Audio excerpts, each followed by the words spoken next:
They actually thought they could stop the dragon. Seriously, picture this. It's 2019 and the entire world is watching a global superpower try to build this impenetrable technological fortress around China. The game plan? Cut off the absolute oxygen of the digital age, high-end semiconductors. The prevailing wisdom back then was that without Western extreme ultraviolet or EUV lithography machines, China's tech ambitions were basically finished. The path to 3-nanometer chips and beyond was declared a complete dead end. But our mission in this explainer is to uncover the secret, literally physics-defying tech that proved everyone completely wrong. We're going to look at how a massive technological blockade didn't end the nation's advancement, but instead triggered an architectural revolution that has completely stunned global experts. So how exactly do you build a 3-nanometer chip without the actual machines required to make them? It sounds impossible, right? Well, for 7 whole years, while the West was busy celebrating its containment strategy, Huawei's enigmatic president of HiSilicon, Tingbo, was working entirely in the shadows. She and her team realized something absolutely profound. They figured out that if they couldn't fight the physical limitations of space, and they obviously couldn't acquire the EUV machines needed to carve those microscopic lines into flat silicon, they would just have to completely rewrite the rules of semiconductor architecture. They didn't just find a simple workaround. They built a massive highway right through the restrictions.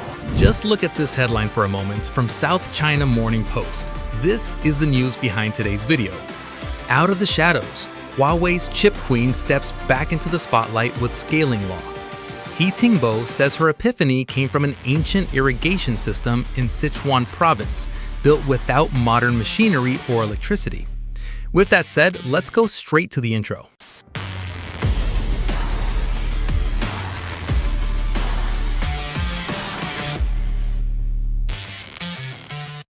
The algorithm buries channels that show the truth like mine every single day. The only thing that fights back is you. 1 like, 1 subscribe, turn on the bell icon. That's how the truth about China survives on YouTube. Don't let it disappear. Thank you very much. And the answer they came up with was backed by an absolute mountain of capital. We're talking 192 billion yuan.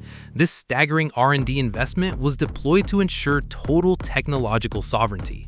This whole period of what Huawei called extreme survival mode finally culminated in a seismic announcement on May 25, 2026 at the IEEE Symposium in Shanghai. Tingbo returned to the public eye to deliver a very simple but heavy message. The game has changed. The era of playing catch-up using Western rules was officially over.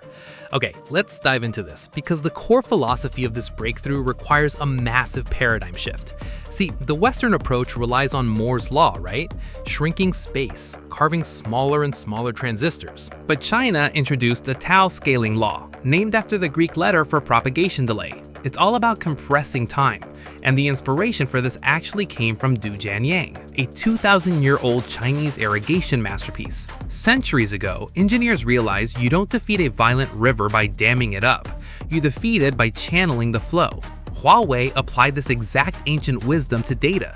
If the West blocked the lithography dam, well, China would just channel the data flow faster through an entirely new dimension. And that brings us to the physical manifestation of the Tao law. Logic folding. Think of it like a massive, overcrowded city. If you're completely boxed in and literally cannot expand the city's borders outward, what do? You build skyscrapers, right? You build up. Logic folding is exactly that. It's the world's first true 3D architecture. While companies in the West are essentially stacking finished chips together, kind of like Lego bricks, which is more like pseudo 3D, Huawei actually figured out how the active layers of the circuit itself. They are folding the very logic of the chip. This radically shortens the distance signals have to travel, compressing that propagation delay, or Tau, without ever needing an EUV machine. It's brilliant. Now, what's really interesting about this slide is the hard data backing this theory, sourced straight from internal notes. This isn't just some cool science experiment, it's delivering massive performance gains. By verticalizing those layers, logic folding achieves a 55% increase in transistor density and a 41% boost in power efficiency. And for the upcoming Kirin 2026 chip, projections are pointing to 238 million transistors per square millimeter. To put that into perspective, that number perfectly rivals the absolute best 3nm processes in the entire world. And the craziest part? They're doing it using older, unrestricted deep ultraviolet or DUV technology. They completely bypassed the mechanical precision they were denied by using sheer architectural innovation. Making this actually work in reality requires a 4-level co-optimization under the Tao Scaling Law. It starts down at the device level, minimizing resistance. Then you move up to the circuit level, which is where that logic folding comes in to shorten wiring. Then the chip level, balancing the hardware and software flow.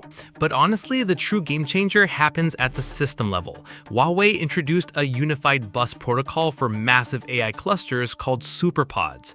By treating thousands of chips as one single logical computer, they slashed communication latency from tens of microseconds all the way down to roughly 100 nanoseconds. It's an absolute paradigm shift for training massive AI models, which leads us to the next massive shift, the red chain, Ascent 990, and the rise of a completely sovereign ecosystem. You see, Huawei didn't just build a clever little workaround to survive a few years of sanctions. No, they engineered a completely self-sufficient ecosystem, often referred to as the red chain. The goal here is complete and total technological sovereignty, basically designed to replace unipolar Western dominance in the AI sector. And this brilliantly illustrates how that replacement strategy is already playing out in the real world.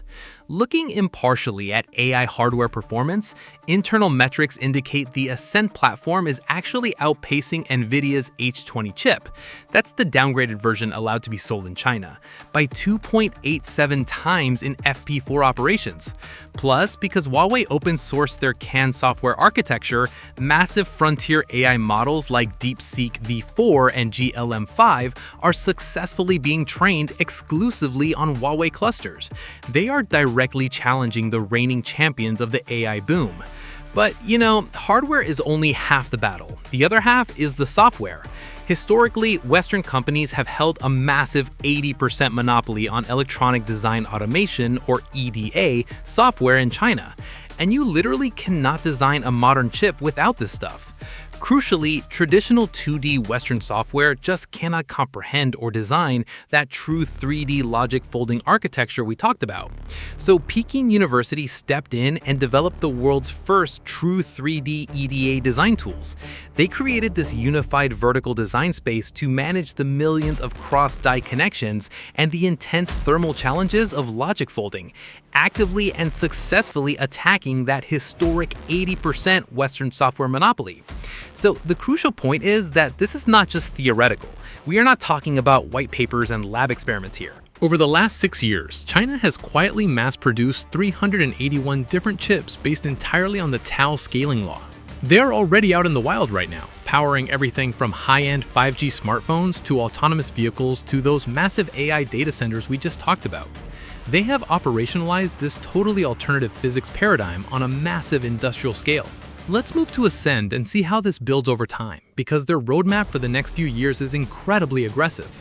In 2026, the Ascent 950 introduces the initial logic folding. By 2027 and 2028, the 960 and 970 are built to handle AI models with over 10 trillion parameters. Then, by 2030, the Ascend 990 is slated to feature a fully integrated tri-layer active folding architecture. But the absolute grand prize is set for 2031. By continuously optimizing that Tao Scaling Law, projections indicate reaching a staggering 1.4 nanometer equivalence. And remember, they are planning to do all of this without relying on a single piece of restricted Western lithography.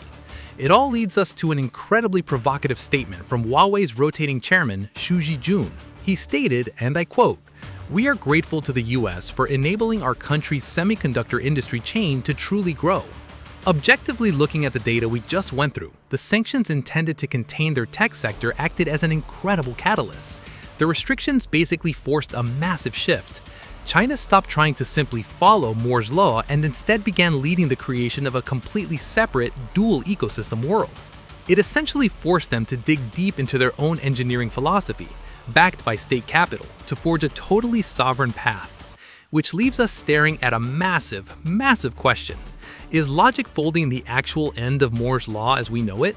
Have we officially entered a completely new phase of the global silicon war, where compressing time somehow matters more than shrinking space? I really want to know what you think. Drop your thoughts down in the comments. We absolutely love hearing your insights and your ideas for our next deep dive into the fascinating world of tech, data, and power. If you enjoyed this explainer, make sure you're subscribed so you never miss our breakdowns of these complex global shifts.